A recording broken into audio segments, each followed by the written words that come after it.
Hey guys, it's Sean here, your Christian imperialist. And I know it's been a while, but I wanted to make a video because I think it's very important. And I think there's a lot of well-meaning people out there that are really following down a very odd path, which, hey, you test everything. And I think a lot of people are getting the Nephilim a little bit off. And it's causing them to put their integrity behind a theory that isn't really biblical. They say, hey, there's language here in the Bible that kind of talks about it, but ultimately what they are doing is they're going to a different source to try to fill in the gaps of their misunderstanding. And so here we are.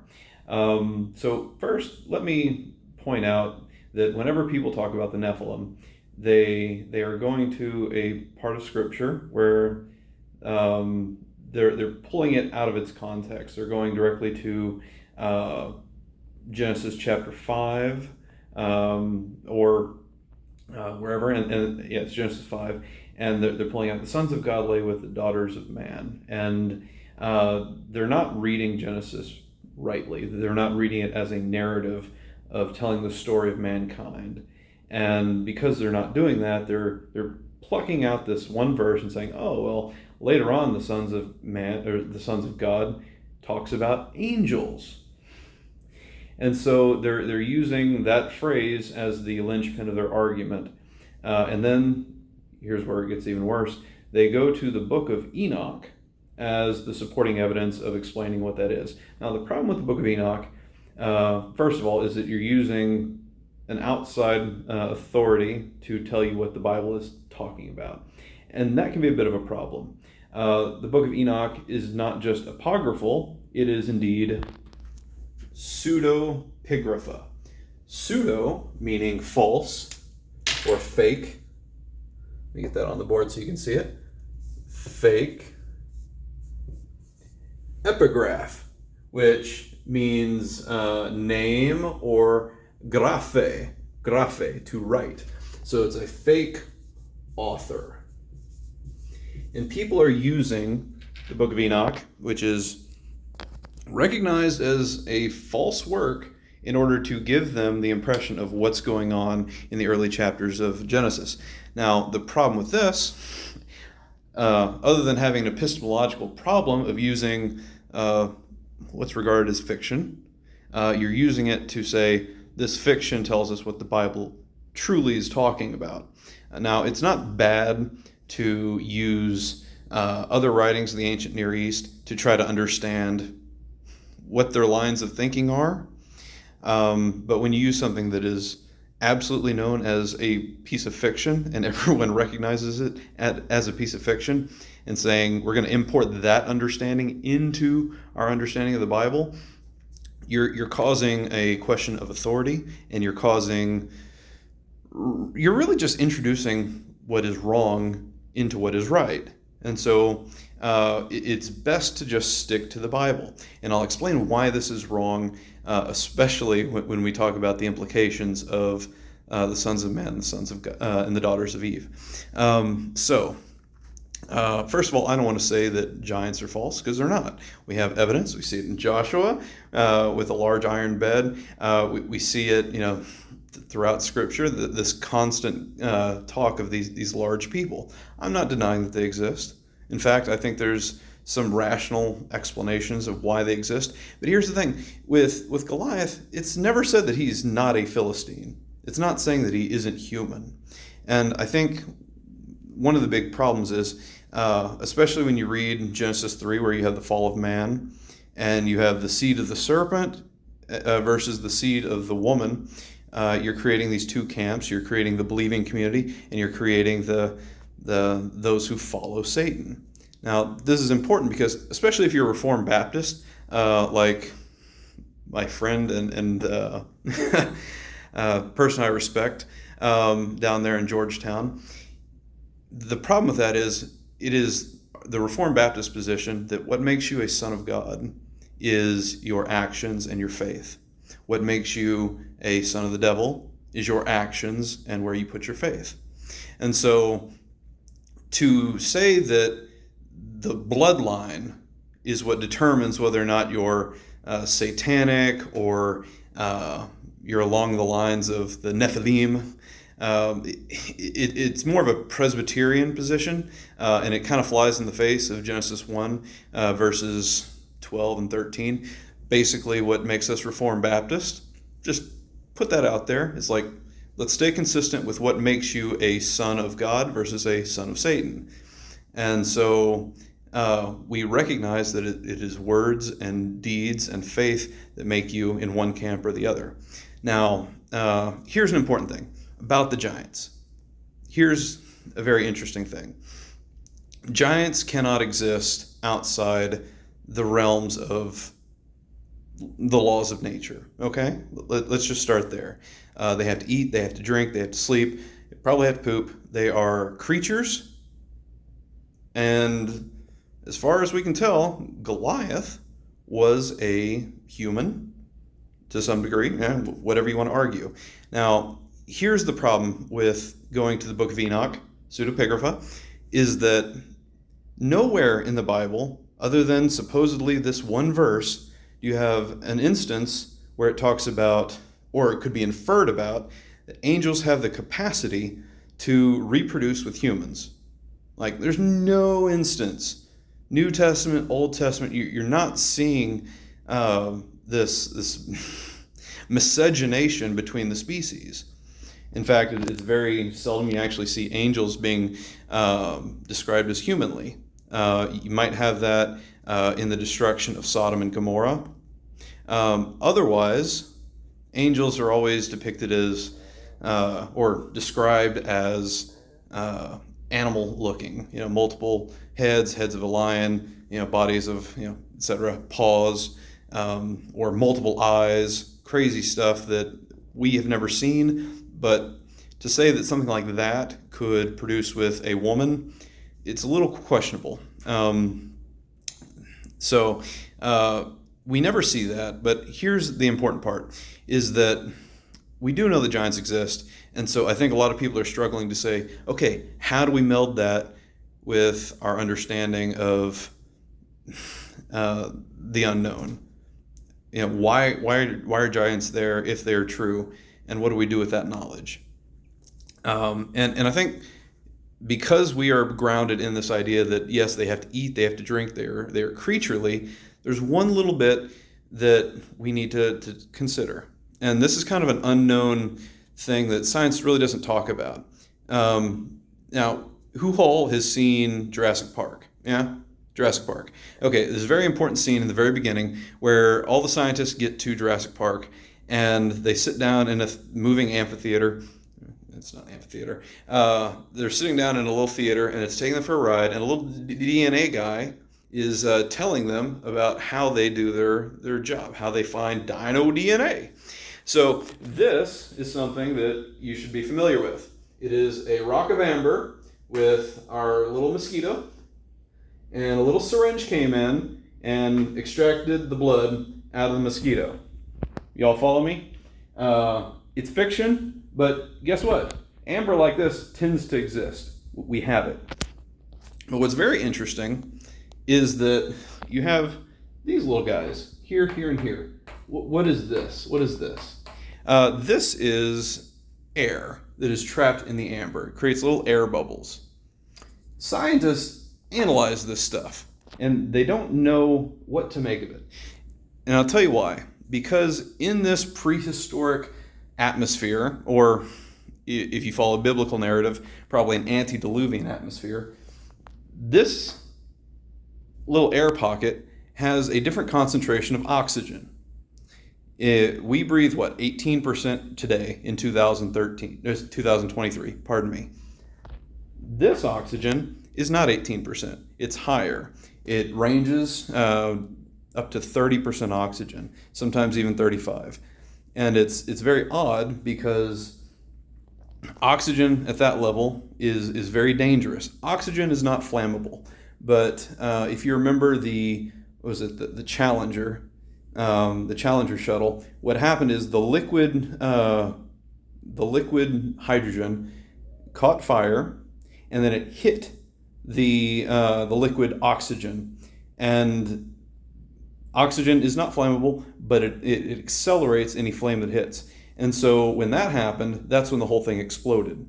And so if you have high concentrations of oxygen, any spark could cause a flame ball. Now, what does that mean? That means if this is atmosphere, this is all over the earth. It's all over the earth. We would have a flame ball. So what does that say about lightning? Asteroids, we already know debris comes in through the atmosphere, and the friction between the atmosphere and the rock causes fire. So how does that exist with that? It's very difficult. And so you have to think of a different perspective. And this is why scientists don't really talk about this. But why I'm talking about oxygen, and I'm going on about oxygen, is that Jurassic Park can't actually happen today. Because dinosaurs like the Brontosaurus or anything like that, all those cells, all the muscles, all the joints, they actually need oxygen. It's called an aerobic exercise, aerobic event. And so in order for a Brontosaurus to be able to move 10 feet, all those cells and all those cells need to be able to have enough oxygen in order to operate, which is good if you have a situation with 30%, 35% oxygen. It allows them to grow bigger. In fact, people today have been playing with this in like hyperbaric chambers, where you take a little goldfish and you put it in a hyperbaric chamber with high oxygen concentration, and they can grow 4 foot. It's wild. So we know that the environment can actually change the size of animals. Now, why is this important? Because if you believe that dinosaurs and humans or whatever existed, they would need this type of oxygen. A Brontosaurus would gasp for air and die in our environment. In fact, I think the calculation was, in order to breathe in enough oxygen just to sustain itself, it would burn itself up, going through its throat all the way down to its lungs, because of the force of how much oxygen, how much of our air it would take to suck in that much oxygen. And so when you see Dr. Grant and Dr. Sadler seeing that Brontosaurus for the first time, and the music from John Williams is just blaring, you're like, yeah, this is awesome. Couldn't happen. It just couldn't happen, not in our atmosphere. You would need this type of atmosphere, and we don't have that. So for a Christian, what do we do with this information? We have to understand that pre-diluvian, antediluvian, whatever you want to call it, before that, there's a good chance that the atmosphere was a little bit different. We had large animals, and what makes this even more difficult is that it means, you ready for this? There's probably a good chance that Adam and Eve were bigger than we are. Like, we're not talking evolution where you start with little monkeys and they get bigger, bigger, bigger, and now we're modern man upright. We're talking about, because of the oxygen content, Adam and Eve might have been bigger than we are. And since oxygen has reduced over time, that means that we are getting less oxygen and we are actually smaller. But Sean, what about the giants? Well, it doesn't necessarily mean that all of humanity would be at the same oxygen concentrations. There's a good chance that a giant could come out of a cave or live in a cave, or an entire tribe, being cave dwellers, have some sort of ecosystem that is pumping out oxygen somewhat like this, but not in the same scenario. That's a theory, can't prove it otherwise. But still, you have to recognize that pre-diluvian atmosphere is a lot different. Now, let's get on to the question of the verse at hand. Let me pull it up. All right, so in Genesis chapter 6, it starts in verse 1. When man began to multiply on the face of the land, and daughters were born to them, the sons of God saw that the daughters of man were attractive, and they took as their wives as many as they chose. Okay, let's stop right. So I already told you that it's not really wise to take one verse out of context and say, okay, let's build an entire theory off of this verse. You really need to read it going all the way back from the fall and kind of understanding what's going on here. So in chapter 3, you have Adam and Eve eating the apple, God giving them the curse and the judgment, giving them also the signs of redemption. Hey. You have the seed of the woman versus the seed of the serpent. Okay, we're on board here. And then chapter 4, you end up having Cain and Abel. Yeah, we know what happens then. But toward the end of chapter 4, you start to get talks about certain people, and you have men that are very important. So you start seeing a list of genealogy moving down, and you get to the first Lamech. Now Lamech, it said, let me read. Lamech said to his wives, Ada and Zillah, hear my voice, you wives of Lamech, listen to what I say. I have killed a man for wounding me, a young man for striking me. If Cain's revenge is sevenfold, then let Lamech's revenge be 77-fold. So Lamech is really the second biggest villain of this early part of Genesis. So you have, obviously, Satan is a supernatural villain, or angelic villain, if you will. Then you have Cain, who commits murder. Let's talk about that. Now you have Lamech, the second human that is pretty bad. So what is he doing here? He takes two wives, Ada and Zillah. He takes them because they are sexually attractive. Let me read up verse 19. And Lamech took two wives. The name of one was Ada, and the name of the other was Zillah. What this translates in the Hebrew is like jewelry. She's adorning. She's very fine, and let's say it, she's sexy. And he's breaking from the tradition and what God has given, that it'd be one man and one woman. He's going with two. He's taking as many wives as he chooses. He admits he kills men. He kills people for striking him or insulting him. And he takes whatever women he likes. Let's fast forward through chapter 5. Chapter 5 talks about the descendants of Adam. Chapter 5 talks about all the descendants of Adam. And then you get to chapter 6, and you have this, the sons of God were mating with the sons of women. But what does it say? It says the sons of men took as many wives as they chose. Okay? So you're having the sons of God take as many wives as they see fit, just like Lamech. However, if you run back to chapter 4, there was one verse that I didn't tell you yet. It says this. This is going back with the genealogy after Adam and Seth. To Seth also a son was born. His name is called Enosh. And at that time, people began to call on the name of the Lord. You have the descendants of Seth praising God. The descendants. At that time, the people began to call upon the name of the Lord. You have, I don't want to use the term, but revival. You have everyone recognizing God, giving him praise, giving him the right worship, giving him glory.